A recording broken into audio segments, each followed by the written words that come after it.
Well, hello racing fans and welcome to our Gallop TV Preview Show. The first race meeting of a new week will take place on Tuesday. It's at the Vaal. We're on the Classics track. It's the 7th of May.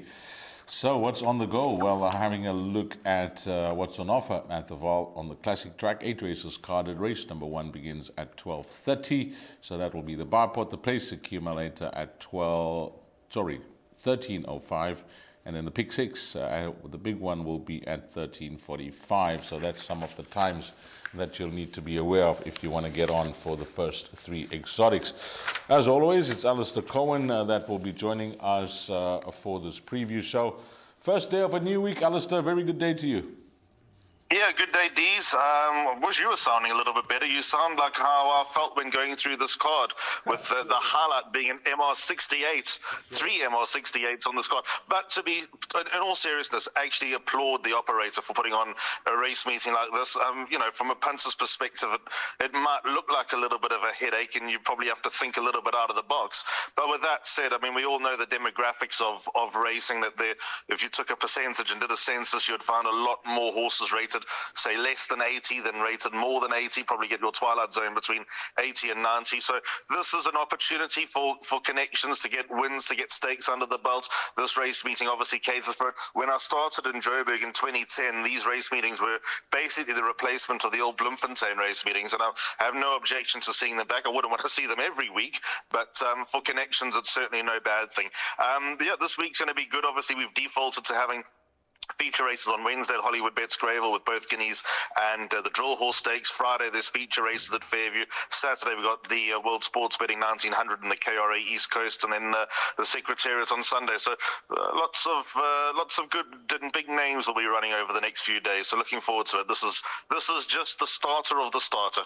Yeah, when you have a look at the population of the horses, it's a spread from the very lowly rated to the class horses, and as Alistair mentioned, you have to put on a program to cater for all, and it's all about stake money for the valuable owner. Race number 1 kicks off the bipod. It's a work riders maiden handicap over 1,500 meters. At the time of recording, Alistair, as always, just giving you the horses in single figures. Hollywood bets. Number 1 from 14 to 10 into 12 to 10. Horse number 3, Ambitious Lady. I see now Sipika is the work rider who's got an even money shot here, Alistair. Number 4 at 7 to 1. And then it is double figures the balance. Yeah, I think the way to put it is that, is there any value with the other runners in the race, barring the top 2, numbers 1 and 3, or are you just expecting a form result? Because Brett Crawford's runner was punted like, they were in the number 1 box last time out at Hollywoodbets Scottsville, and there was so much talk around this horse. I remember it clearly, and just failed. Yeah, correct, Dees. Look, let me set up my stall for all 8 races. I'm not going to repeat myself 8 times. All races are challenging. I'm not exactly confident with any of the races. So I think we have to be quite cautious with everything as the meeting goes on. Dare I say Sakambai is my top selection here. What I've done, Dees, is I've actually split the top 2 in the market. Despite them having every opportunity of running 1-2, I've gone 1 and 6 in my bar pot, expecting definitely one of them, or expecting 1 or 3 to run into the first 2, but hoping that in a work riders race as shallow as this, that maybe number 6, Summer Shade, has a little bit of scope to kick on with a lightweight under Sia Dwayana on board.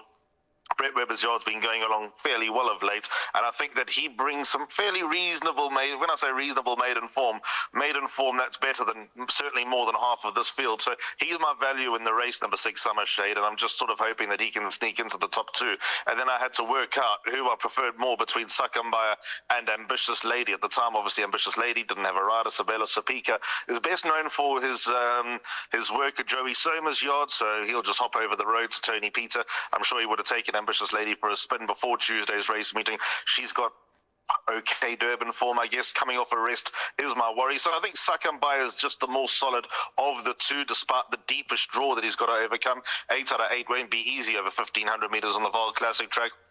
Ran against winners at his penultimate start off a lightweight. I don't know what really happened there. I thought he had a reasonable chance of running better than the 11.5 lengths. Went back to maiden company last time at Maritzburg, finished half a length behind Field Marshal. I think that he's just the next off the conveyor belt, despite being quite a limited maiden. So one second by a 6 Summer Shade are my 2 bar pot selections in the first leg of the bar pot, which is my suggested bet. But I expect number 3 Ambitious Lady to be there and thereabouts. I'm just kind of hoping to split the top 2 in the market to get a bit of a payout off the bat. Well, number 6 is at 12-1, so Alistair may have found the value there for your exactas, swingers, and trifectas and quartets. Well, for me, with my punter's hat on, I'm just thinking, can it be another? And that high strike rate first run for the stable continue for this Tony Peters stable with number 3 Ambitious Lady, because she is having her first run for the yard. So that's the bar pot. Alistair's found a nice horse there for your places. Race number 2, talking about places, this is the place accumulator, and this is a maiden handicap, which means there's a spread of weights. It's over 1,200 meters. There's an odds-on shot here, Alistair. Number 1, 7-10. Number 2 at 7-1. 3 is at 4-1. And then it is double figures the balance. What are we doing in the PA? Are we going with the market, or are you looking for some cover? In the PA, I'm happy to bank in number 1. There's a lot in the bar pot. I've got number 3 Sovereign's Call in as well, and I'll tell you why in just a moment. But number 1, There's a lot, deserves his place at the top of the boards. Ran 7 lengths to the Playboy Bomber. The Playboy Bomber franked his own form.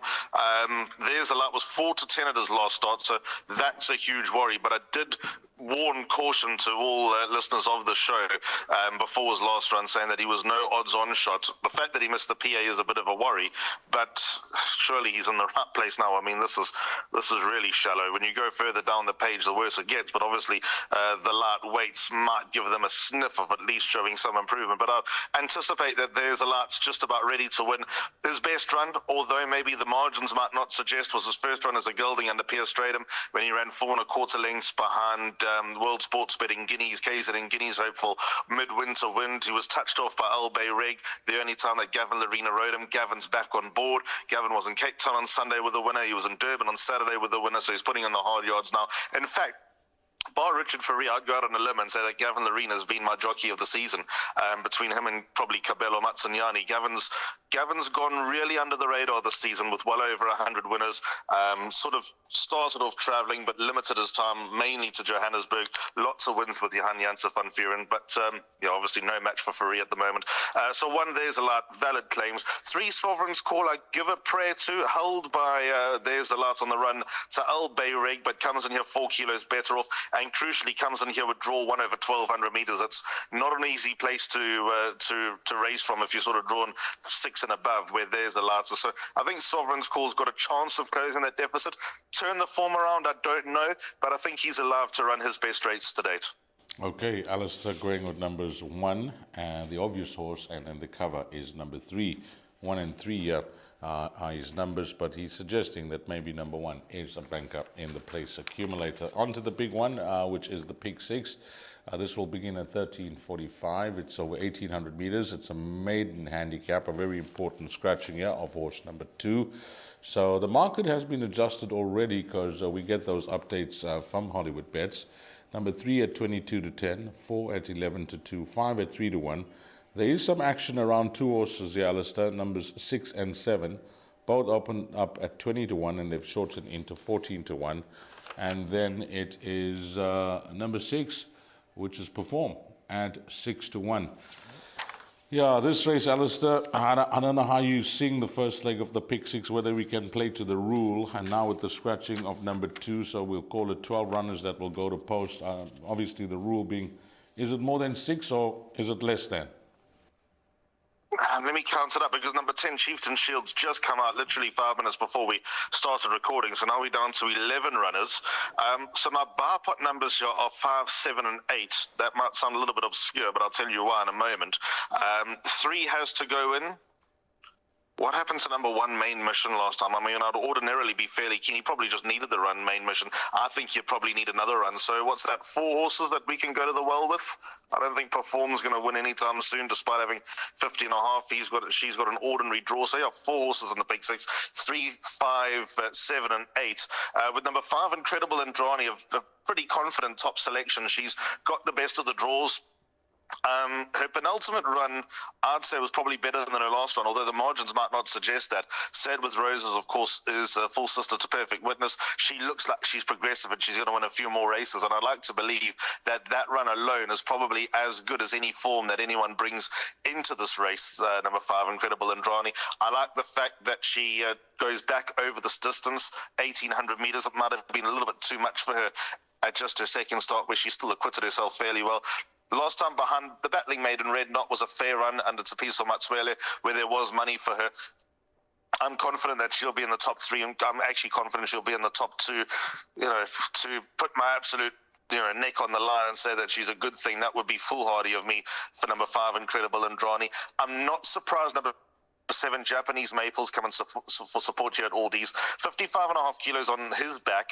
Washon Mowing and Pila Sunday and Oli, both of them going very well. Together they're going nasty, but independently they're also going very well. There's always been a whisper about Japanese Maple. He bled in his first start, and in the second one, as you can see, there was support for him.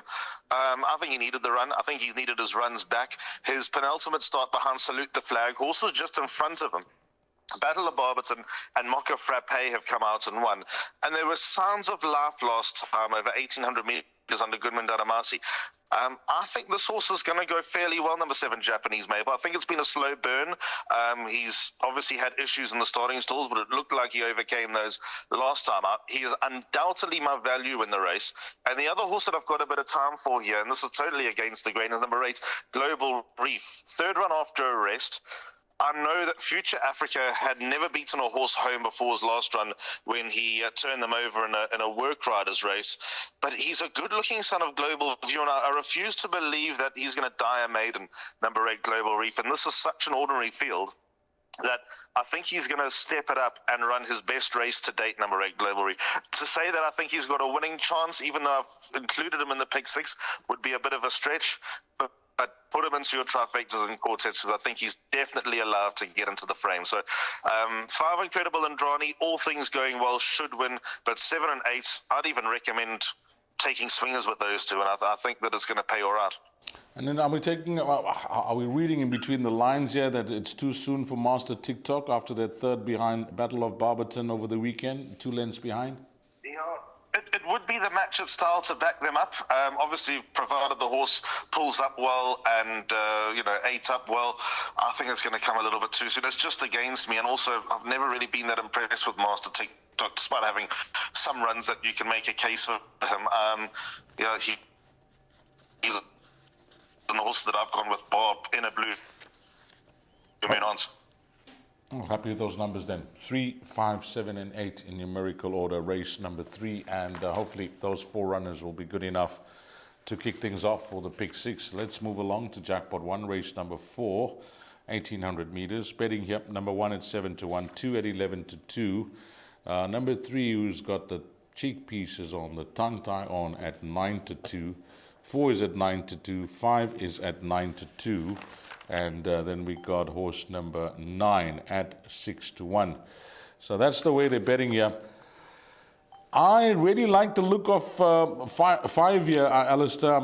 Maybe you're going to lend your thoughts, and if you can give me some confidence, I mean, that'll be good, because the young kid has got to know the horse well, number 1. Number 2, we know that the claim 4 is a big plus. But the fact that, he's ridden the horse so well at her last 2 starts, and just trying to assess the oppositions for, the pros and cons. There are some 4 horses that will definitely, make some appeal. But there are others that you can possibly eliminate. So on a process of elimination, I'm tempted to actually bank a number 5, Ideal Future, in the place accumulator at least. I think you might be able to get away with that, Dees. She's been super consistent. She loves the Vaal. She loves the apprentices as well. If you have a look through the entire season, she's only had apprentices on her back. She's been running with aplomb. She's not doing much wrong. She can take a bit of an interesting ride, and that the jockeys need to get stuck into her early. And I think that's been pretty shrewd of Lachelle Kruger to use the claiming apprentices on her back, because I think, with a bit more sort of extra weight on their backs. Number 5, Ideal Future, would probably hit a longer spell of a flat spot that she does until she finally unwinds. Her recent form hints that a win's just around the corner. She drops to 1,800 meters. Question mark. She'll have to get on her bicycle potentially a little bit earlier. Hopefully she's able to get as close to the pace as she needs to be effective, but Nevin Nastili takes her on, and I think from a good draw she might be carried there. My top choice is a horse that gave me nightmares last time. I thought that she couldn't miss the top 3. There was support for number 3, Khaki Boss. The draw's a little bit of a concern, but with that said, the ratings come down another £2 for being beaten fourth by Pretty and Pearls. Obviously, Ideal Future and Khaki Boss met on that occasion. Ideal Future still has the slightest advantage at the weights over Khaki Boss, with Summerland also coming into the conversation. But if the cheek pieces have any effect, I think that number 3, Khaki Boss, could get into the number 1 box. She's popped up on my radar of late, and I think that a win is just around the corner. Then number 4, Viva de Janeiro, also joins at the top of the boards at around 9-2 Ds. I can't believe this horse is running over 1,800 meters, but I'll take it with some faith that it could have been a recommendation from Gavin Larina, who's ridden this horse quite a lot. Maybe he's now ready to go this trip. He doesn't run like he'll particularly get this trip, but it's worth experimenting if there is some belief that he can reach 1,800 meters. So in the bar pot 3, 4, and 5, looking around in the pick 6, I suppose number 10, Summerland, on a better last run, has to be included. I don't know what yielded that improvement from Summerland. It was pretty sudden that she came to life, but if I'm making a case for Khaki Boss and Ideal Future, then Summerland is very much in the conversation. And I suppose by default, number 9, Guy Alexander, who's pretty much in the same boat with the tongue tie. He's suddenly come alive. He's got an awkward draw as well, but he seems to be in very, very close to the form of his life. So again, a race that you need to use your thinking caps. I'm just jotting down some numbers. I think if the spend, if it is the minimum, or we can keep it down to the minimum, I'll possibly read this out. So I've taken down your 3 numbers, and I've also just added numbers 9 and 10 in there. I actually like number 9 for the pick 6. That's trading at around 6-1. Race number 5, Jackpot 2, 1,600 meters, fillies and mares. As Alistair mentioned at the top of the show, there are some very low division handicaps catering for these horses that seem to be battling and trying to pay their way through racing. 1,600 meters, number 2 at 5-2, number 3 at 9-2, horse number 6 is at 6-1. There is some money here for Mark Khan's runner, number 7, Kitty Boy's Girl, as there was last time out, 11-2 into 9-2. And then horse number 8, Count Your Chances, who Fani Broncos seems to have in a very good space. That's trading at 7-2. Double figures the balance here. This race, Alistair, how many horses in your buy pot? 3 horses in my bar pot. 2 of them are not going to surprise you. One's going to blow you away. Let me talk about the 2 that are not surprising at all. They are 2, Secret Recipe and 8, Count Your Chances. Secret Recipe I liked a lot last time, D's. Good run to Cashier Azul. For me, she was beaten by Pierre Stratum, not by anything else. Secret Recipe is pretty much in the same place to give a good account of herself. I think that she'll probably be the one that they all need to beat from a good draw under Muzieni. Although winning doesn't come too easily for Secret Recipe, I think that her profile now just lends itself to being ready to win. 8, Count Your Chances. We made money on her in her penultimate start when she beat Dancing Dora from the back of the field. She's back to the same course. She's over an extra 150 meters, but there she had a horrible draw. That was the meeting that actually kind of backfired on me with Count Your Chances. It was supposed to be a meeting down the straight. They moved it to the classic track. She went from what looked like an advantageous draw to an awful draw, and she just totally switched off by Chase Morjan and mowed them all down. So she theoretically actually has a little bit more in her favour this time around as number 8, Count Your Chances. So put her in. But with that said, on the Cashier Azul form, Secret Recipe has her number to the tune of 2 lengths. So hard to see that turning around unless Count Your Chances is just a better horse on the classic track. But my lunatic selection here, D's, is number 11, Beguiling. Of a rating of 50, Caden Brewer takes a ride, ran in a work riders race last time, looked dangerous for a while before emptying out. Probably the same comment applies for the penultimate start. This filly's been in my mind for quite a while. She was once a 73, she's down to a 50. Shrewd trainer, Philip Labuschagne, who's obviously got a couple of runners fighting the tide at Hollywoodbets Greyville on Wednesday. But with that said, at home, I think Philip Labuschagne is always good value for money. I think with a lightweight, this horse is going to give a very good start. Maybe give me a cheap thrill. Hopefully get into the top two. Who knows, even win for pick 6 purposes. Number 11, Beguiling. So that is my absolute lunatic selection on the day. In the pick 6-7, Kitty Boy's Girl must go in. If she had a draw, she would have beaten my bipod. And I'm happy to hold it to that unless I get a word about Sparkling Jubilee being ready. But coming off a long layoff, I'm going to sidestep her here, watch her, then probably come back for her next time up. Yeah, that was the only concern for me as well, 5 months off, but we know the stable can ready them. So 2, 8, 7, and 11. Let's just include one more horse, Alistair. I mean, you're going to make that decision. Okay, we've discounted the chances of number 3. Well, we both agree. So 2, 8, 7, and 11. What about, between 6 and 8? You mentioned that 8. 8 is definitely in. Okay, 8 in, yeah. Okay, 2, 8 is 7, 11. Can we just include the 6 in then? Yeah, let's put 6 in. Okay, 2, 6, 7, 8, and 11. Let's see how we're going with the Spencer. That's done. Race number 5.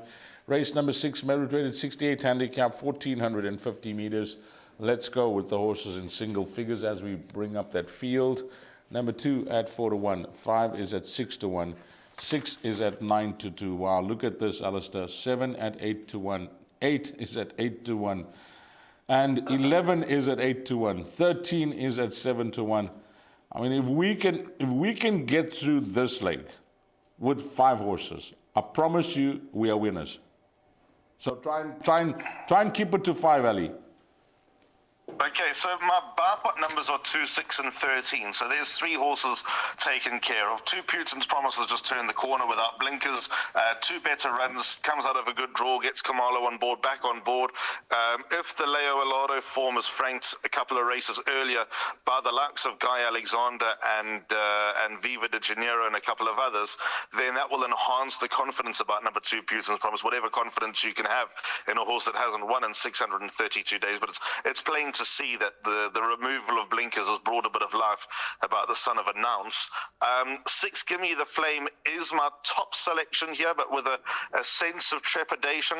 I've always got time for Gimme the Flame.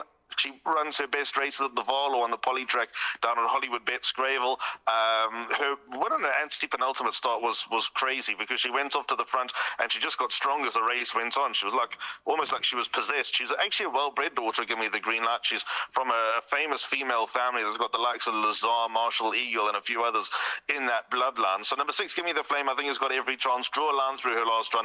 I think the tight turning Turfentine inside track is just no good for her. She's definitely got enough form where you can make a strong case for her. So I think that she'll go very well. And the other selection here is number 13, Written in Stone. I'd prefer him on the inside track, funny enough. He hasn't won in, look at this, 1,333 days the side of Pathful. But with 50 kilos on his back, I've got a little bit more time for him at the Vaal than I would ordinarily have. So that's my case for the 3 horses in the bipod. But now you want 2 more horses. Definitely number 11, Sam the Wise Man. He's got to go in. I suppose that he's getting closer. He ran to Longsword last time out. The form's worked out well with Longsword franking his own form and one other. He also doesn't win too easily. He's a one-time winner from 23 starts. He's exposed. We know what we're going to get from him, but this is the type of field where he could pop up. And for an extra... I'm going to choose the other number. I'm going to choose the other number. I found a horse here. I'm interested. Okay, 2, 6, 11, and 13. I'll tell you why I found a horse here, because, casual conversations. Okay, let me ask you, which page of the computer form, out of the 4 pages, which page of the computer form is yours? It's the 3rd page. No, we're on a different spare horse then. Who's yours? Okay, this is my reasoning. Read into it what you like. Casual conversations, Alistair, are spontaneous. They're unplanned. And for some reason or the other, you complimented Gavin Arena on his season thus far, behind Richard Fourie, if you had to pick the next best in running. Gavin and Craig Mayhew. I mean, where have you seen that? Where have you seen that? And Gavin's not one just to take rides. He would have done some assessment, and he would have seen the horses in possible races that the horse has gone in. And I'm just going to say that number 8, Southern Style, although she's a filly, against the boys, there are, how many fillies here? Yeah, there are a few fillies in the race. I just like the look of... nothing against anybody else. We can see that this horse has been, partnered by different riders and apprentices, etc. But what this will be. Gavin Larena up. That's going to be my horse, number 8. Okay, then Southern Styles in the pick 6. It will probably come down to regarding Southern Style to win the race, and hoping that that Putin's Promise comes and runs second, so the pick 6 and the bar pot remains alive. Nothing wrong. I can live with that. Okay, so we've got 2, 6, 8, 11, and 13. 2, 6, 8, 11, and 13. So let's go. Now we are coming to the latter stage of this race meeting. And regardless of the results thus far and the pool, which I'm hoping could be an encouraging one on this Tuesday, I would suspect that this pick 6 is praying properly. Race 7. It's the final 2 races. It's nervous moments now. 1,200 meters, fillies and mares, 66 handicap. Number 1 at 9-2, 4 at 6-1, 6 is at 4-1, 7 is at 8-1.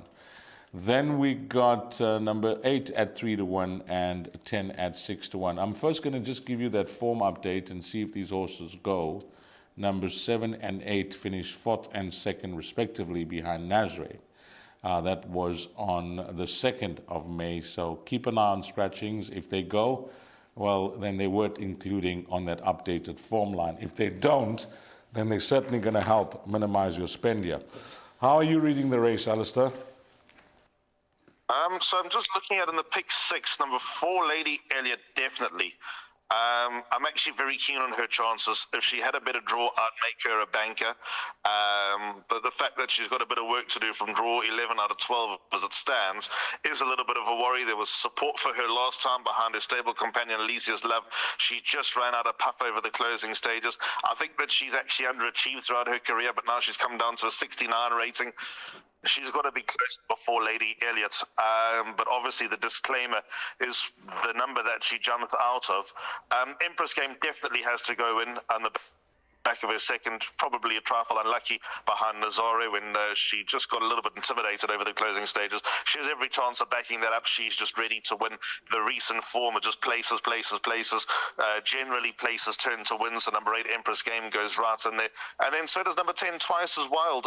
Like we mentioned earlier on, the longsword form has been working out quite nicely. Probably just needed as her last run. She might be a run away from her absolute peak, but she's also consistent. She mixes it with boys. She doesn't disgrace herself against boys. She might be best on the inside track, but with that said, she's certainly in the calm type of waters to give a good account of herself. So I'm happy with those 3 horses. My alternative would be number 1 Enchanting Lady, winner of a maiden last time. Took her a while. She's been held in higher regard than what she's shown. I know Fani Broncos thinks that there are a few wins in the tank with his daughter, William Longsword, so maybe the confidence can carry her through, but I'm a bit undecided with her giving weight to a whole lot of horses that are probably better teed up in this type of handicap. So, yeah, that's how I read the penultimate. Okay, give us those numbers, numerical order there, Alistair, for the pick 6. 4, 8, and 10, but bracketing number 1 Enchanting Lady, depending on spend. Okay, I can tell you what, we are including her, because whilst you've been, analyzing race number 7, I've been going through race number 8, because I've already worked out the spend. And after 5 legs, we on 200 Rand for 10% on the head. Can you believe it? So, it's decision time. We're now in the pick 6. Everything is going and we're running. I'm willing to, be nervous, have those sweaty palms in race number 8, because I think this could be the play. But you're going to possibly have to agree with me. Number 1, Muchkin, from 22 to 10, 18 to 10. Top weight, 62 kgs. Long overdue. Frustrating horse to follow. Started off his career so well with a lot of promise. Things went south, but of late, have a look at his last 2 runs, what he's been racing again. average ratings of 82 and 73. A massive drop in class. This is now a 63. As we know, it is up in class, down in class, but up in weight. So he's had the weight off his back the last 2 runs, but I can see that the horse carries his weight well. He's had 61 kgs on his back before. He's run some commendable races, so that is the decision we have to make. That's my thought process with number 1, Munchkin. The balance of the runners, Alistair, well, the grand mare of the race, number 7, Samoa. Well done to Bridget Stildoff, and of course our good friend. What's our good friend's name? I mean, his name escapes me. Sean Patterson. Shawnee. Yep, Sean Patterson. Yeah, well done to them. You know, they've done superb with her. She's having an 88 start. She's a 9-year-old, and she's vying for an 8 career win. Horse number 10 at 8-1, and then number 12 is trading at 11-2. So that's, I don't want to point you in a direction. It's costing 2,000 Rand, but I think the only way we're going to have to play it is look for a banker at the last. And could it be number 1? He is my top selection, but D's in the pick 6. I just want to include one more if I can. That'll be number 12, Della Sword. I think we need to double the perm because Munchkin's got every chance here. High number draw, Vaal Classic track, good. As you mentioned, come back to form. He's been frustrating. He's been more frustrating for Lucky Hoodalakis than he has been for his followers and punters. He is related to the good 2-year-old trained by Johan Janssen van Vuur and Kimrick, and also related to a horse trained by Lucky Hoodalakis, a good filly, Egyptian Mao. So Munchkin's got it all in his favour. The only thing that Munchkin doesn't have in his favour was a run on the 19th of March where Della's Sword finished half a length behind him and comes in 1 kilo better off. So I think that could just open the door for the lightweight to trouble number 1 Munchkin. I'm happy to hold it to the 2. Other horses that might make some appeal, Pendragon best on the inside track, so not for me at the Vaal Classic. 4 Life goes on, probably need the run. Van Mygel, for what it's worth, is on the online sale that opens on Tuesday. Samoa, I mean, how evergreen is she? She's going to give her absolute heart and soul, as she always does, but I don't know if there's going to be another win there, unfortunately, for this rising 10-year-old daughter of Global One. So I expect her to run well, but probably not quite get across the line over Munchkin anyway.